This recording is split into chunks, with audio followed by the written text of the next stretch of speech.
Hello friends, आज के video में मैंने जो नए बुक्स खरीदे हैं उस बुक्स के बारे में बात करेंगे और क्यों मैंने वो खरीदे हैं, क्यों मुझे अच्छा लगा, क्यों मुझे ऐसा लगा कि इन बुक्स को खरीदना चाहिए, पढ़ना चाहिए। तो पहली बुक है inspired talks bye Swami Vivekananda. Swami Vivekananda ji जब न्यूयॉर्क में थे, थाउजेंड आइलैंड पार्क में, तब उन्होंने लिखा था ये बुक। तो एक्चुअली उन्होंने नहीं लिखा था, लेकिन उनके थॉट्स है जो उनके साथ थी ऑथर, उन्होंने ये लिखा था। तो मुझे बहुत इंटरेस्टिंग लगा, इसलिए मैंने खरीदा। तो सेकंड बुक है deep work by Cal Newport. और एक्चुअली अमेज़ॉन क्या करता है, कभी दो बुक्स पहले भेज देता है और बाकी के बाद में भेज देता है। ऐसे ही डीप वर्क पहले आई थी और उसके बाद मुझे बाकी के बुक्स मिले, इसलिए डीप वर्क मैंने 70% से ज़्यादा पढ़ी है। तो इसके बारे में बहुत कुछ बातें करनी है और इसके बारे में इसका रिव्यू और इसकी समरी मैं जल्दी अपने चैनल पर लेकर आऊँगा।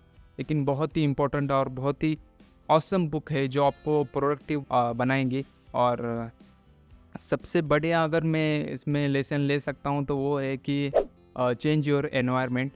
तो जब से मैंने इस बुक को पढ़कर अपना एनवायरनमेंट चेंज किया है, किसी और जगह जाकर अपना स्टडी करना और अपना काम करना, वर्क करना, तो उसकी वजह से प्रोडक्टिविटी बहुत बढ़ गई है। तो ये एक बहुत ही अच्छी बुक है जो मैं रिकमेंड कर सकता हूँ, क्योंकि मैं 70% से ज़्यादा पढ़ चुका हूँ। इसलिए क्राइम एंड पनिशमेंट, इस बुक के बारे में बहुत कुछ आपने सुना होगा। एक फिक्शन बुक है, पहली बार नहीं, पहली बुक है जो फिक्शन है।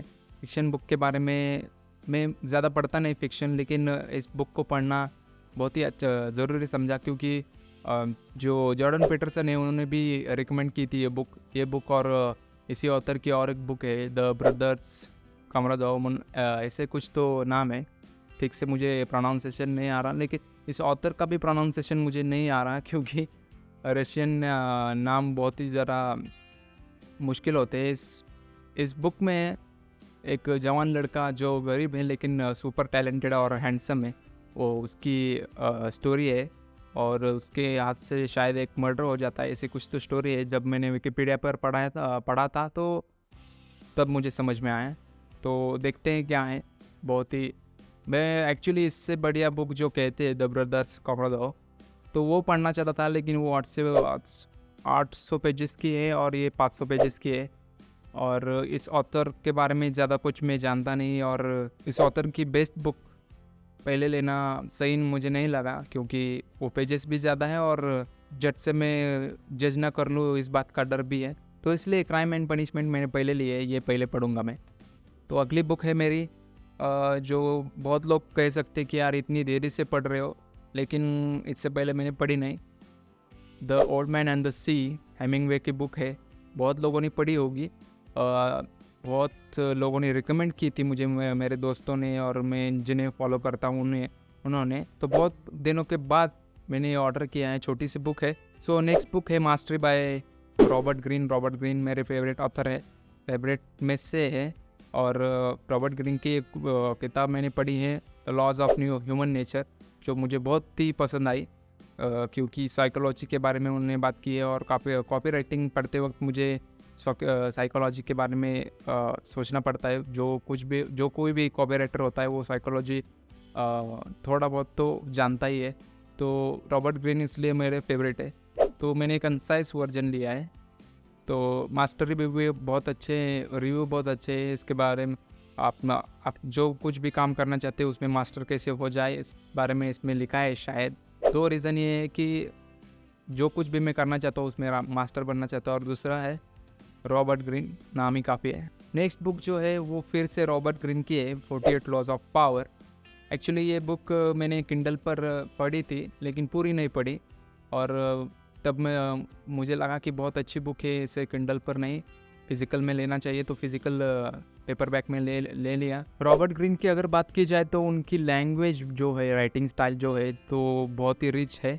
और कभी कभी मैं कुछ वर्ड्स को या फिर कुछ सेंटेंस को, जो कुछ भी कहना चाहते हो, समझ नहीं पाता। देखते हैं इसमें कैसा लिखा है। तो अगले दो बुक जो है वो स्टॉक मार्केट के रिलेटेड है।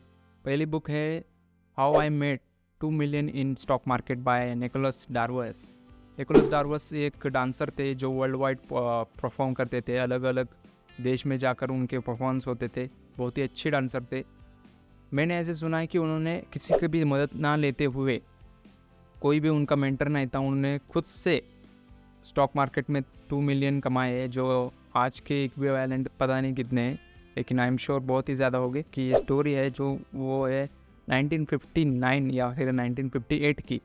तो तब के 2 मिलियन और आपके भी 2 मिलियन कितने होते हैं, वो भी इंडियन रुपीज़ में कितने होते हैं, वो भी हमें सर्च करना पड़ेगा।